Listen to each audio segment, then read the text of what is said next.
This is the Berman Project. Hey, it's JD here, back for another week of introspection and reflection on loss, grief, and the pathway to mental wellness, all while filling my soul, nourishing my soul with the music and art of the late indie rock singer-songwriter David C. Berman. How are you doing? It's a strange time of year for a lot of people. We're getting ready to head into the winter months. January and February in this country are the months that are the most dreaded, for sure. You have things to look forward to in December. And even though there is, chilly weather and, usually snow on the ground, although right now there isn't, there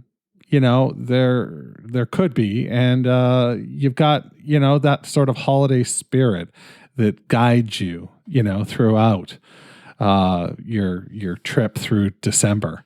But then the calendar turns and it's January and you're worried about resolutions and you're worried about bills and quite frankly the days, even though they're starting to get longer again, the days feel fucking daunting. And by the time February rolls around, you're absolutely tired of stepping in a pool of slush without your proper footwear on. It's difficult to go for walks. It's just hard.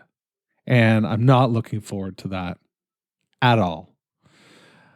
So there's that. I hope, though, that you are ready for the holiday season. And, there's only a couple weeks left, really, before old St. Nick drops down your chim-chim and, delivers some, let's be real here. Probably coal for you, right? I don't know.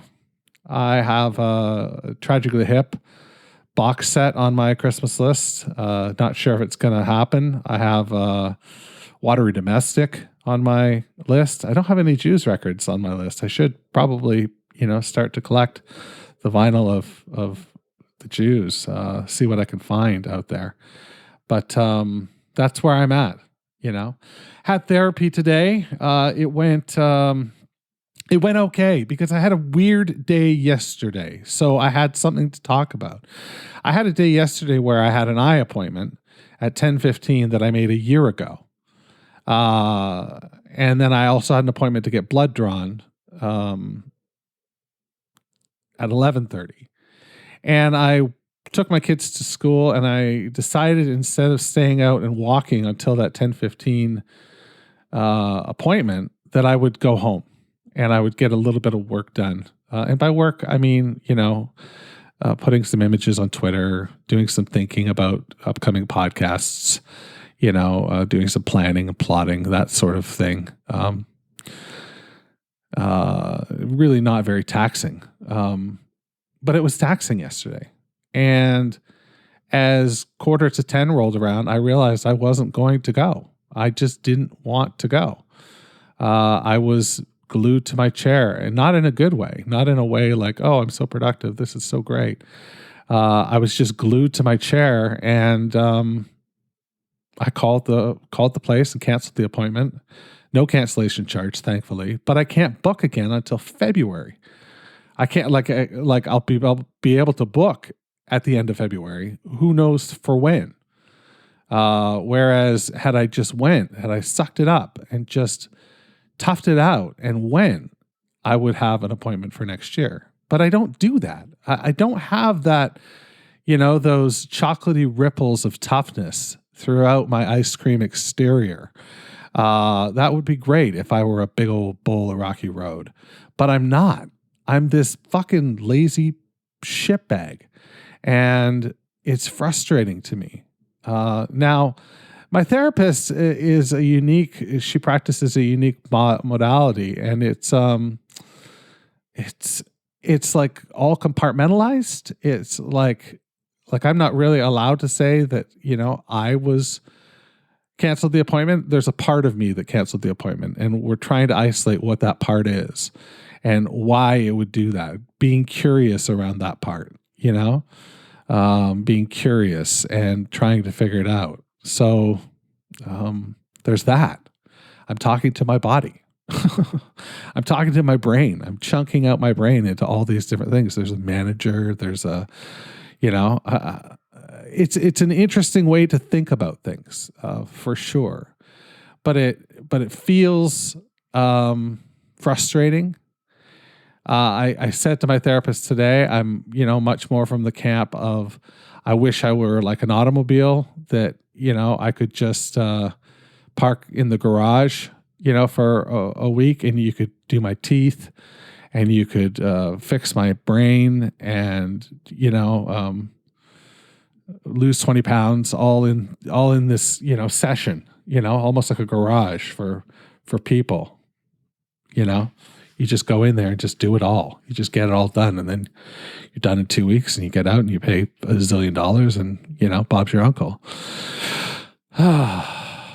But alas, there's no such thing. Nor is there that little reset button, that some electronics have, that you flip it over and there's a little button that's protected that you can push with a pin. And if you push it with a pin, it resets. And then, Bob's your uncle, you're back to factory settings. God damn it, I need to get back to factory settings. How do I get back to factory settings? I'm tired of this. I'm tired of living like this. I'm just so tired. It's really hard. And it shouldn't be, should it? Is that my mistake here? It's hard for everybody, right? It is. Of course it is. Like, the reality version of me knows that it's hard for everybody. Why don't I give myself, that sort of benefit of the doubt? I don't know. I'm so incredibly hard on myself. I said hard on. So, it makes it painful. It makes it difficult. It makes it frustrating. It makes it ridiculous, and all the rest. I don't know how else to, articulate how I'm feeling right now, other than to just tell you I'm like a twisted pile of noodles, and I got to figure this out. I'm 48. This is no good. Like even if you think about things in perspective, I've been off work for a number of years now, and there should be a part of me that's like bonus, like bonus. I haven't had to work, and I'm being paid, a relative reasonable salary to not work, thanks to insurance. And that's going to be the case for the foreseeable future. And yet I can't get behind that. I can't go and be happy for myself that, I've got this bandwidth, this incredible gift of time. Junkyard Todd, I'm pretty sure it was Junkyard Todd telling me, about playing guitar, practicing, and when I complained about that, because I just have difficulty with this incremental breakdown piece, this, I'm going to learn to run in, a month. I want to learn now. I want to do it today and be able to run 5 kilometers. I want to pick up the guitar and be able to play it for a day and then just be able to play it. I want to lose all 10 pounds tonight. And so, like, I haven't eaten today, like I'm not taking care of myself. I want to drink so badly. It's been 3 days. I'm not in a good place, guys. I'm not in a good place. I just want to scream fuck. But I won't do anything other than make my kids wonder why I'm screaming fuck. They would be very confused by that. I don't know. Let's listen to some music. This is The Moon is number 18. It's an instrumental piece. It is the third track off of Starlight Walker. And it's, like I say, it's an instrumental. It's, well, let's just listen to it. I'll shut the fuck up now. That's probably for the best, right? Yeah. Okay. The Moon is number 18 on the Berman Project.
That was The Moon is number 18.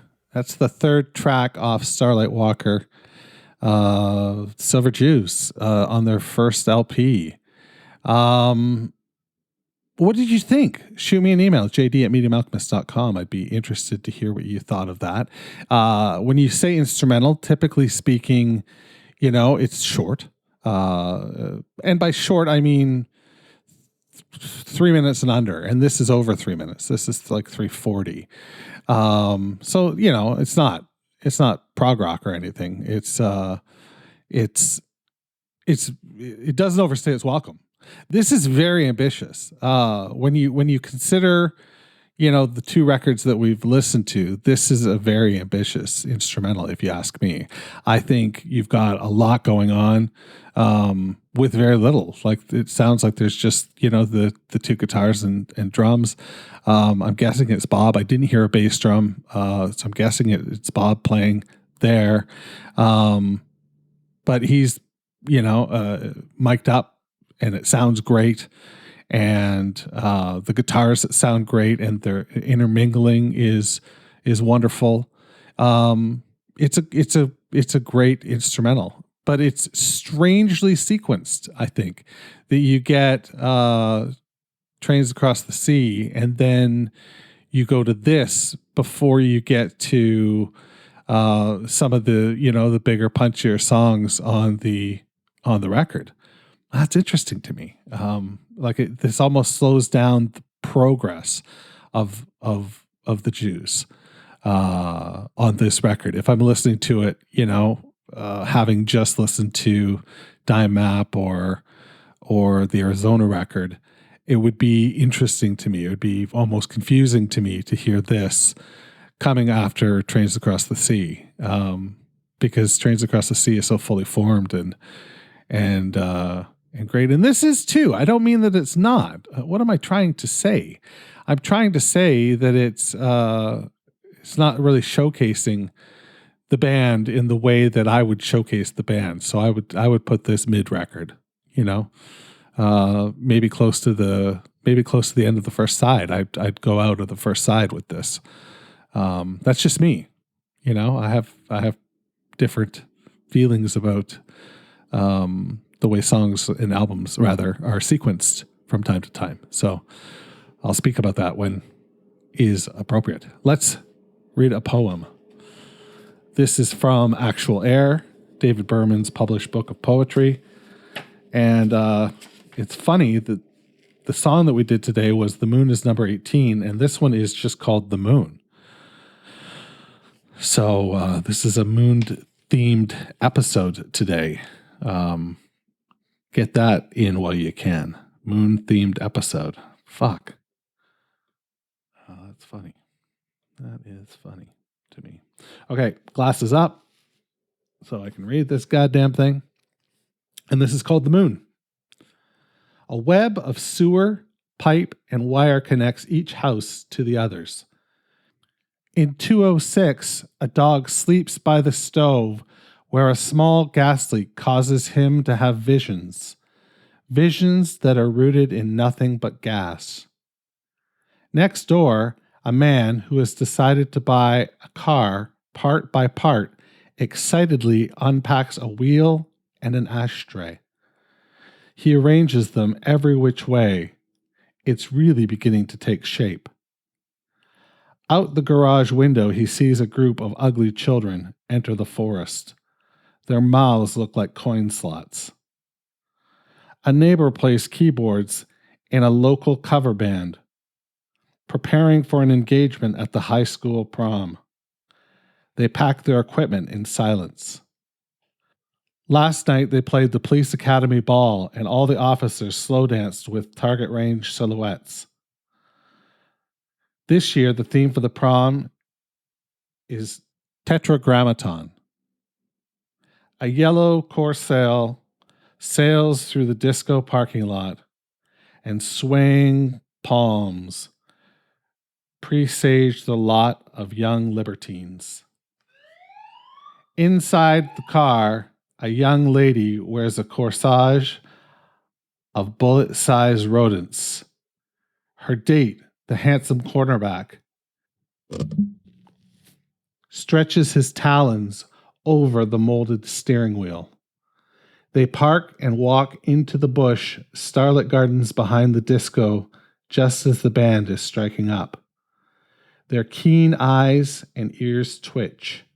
The other couples look beautiful tonight. They stroll around listening to the brilliant conversation, the passionate speeches. Clouds drift across the silverware. There is red larkspur, blue gum, and ivy. A boy kneels before his date. And the moon. I forgot to mention the moon.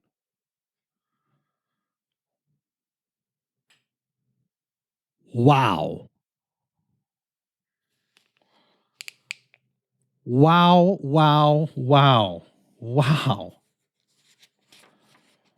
I think that's in the running for my new favorite. That was lovely. So much imagery. And then to just sort of nonchalantly at the end, I forgot about the moon. Hey, yo, I forgot about the moon over here. So they're doing fire alarm testing in my building today. I don't know if that's going to come through or not. I have a noise gate on. But just so you hear that, I'm not going into warp speed or anything like that. I don't know if you're a Star Trek fan or not. Warp speed, is that a thing? That's a thing, right? Yeah, I like Star Trek. I like Star Wars more, where it doesn't have to make sense. It's just they just do things, you know. So there's that.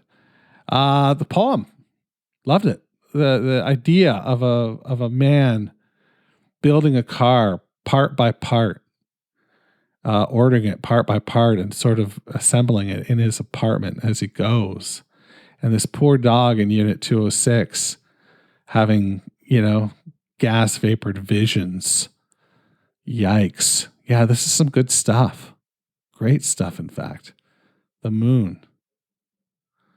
It would be interesting to read that over The Moon is number 18. That would be something. I don't know. I don't know.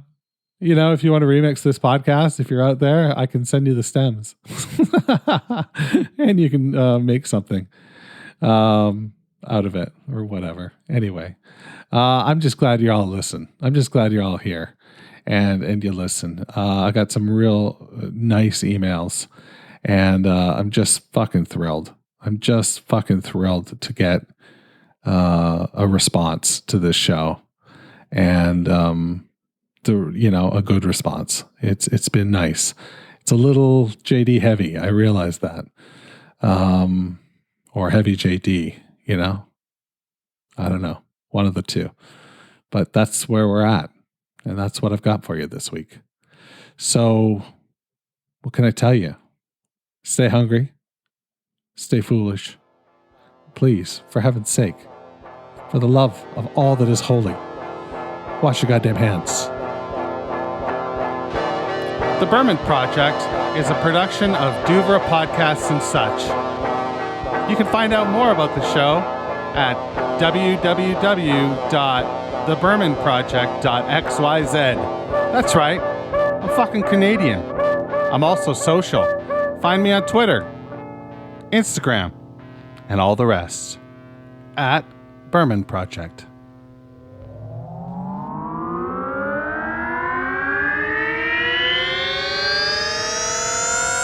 Duvra Podcasts and Such.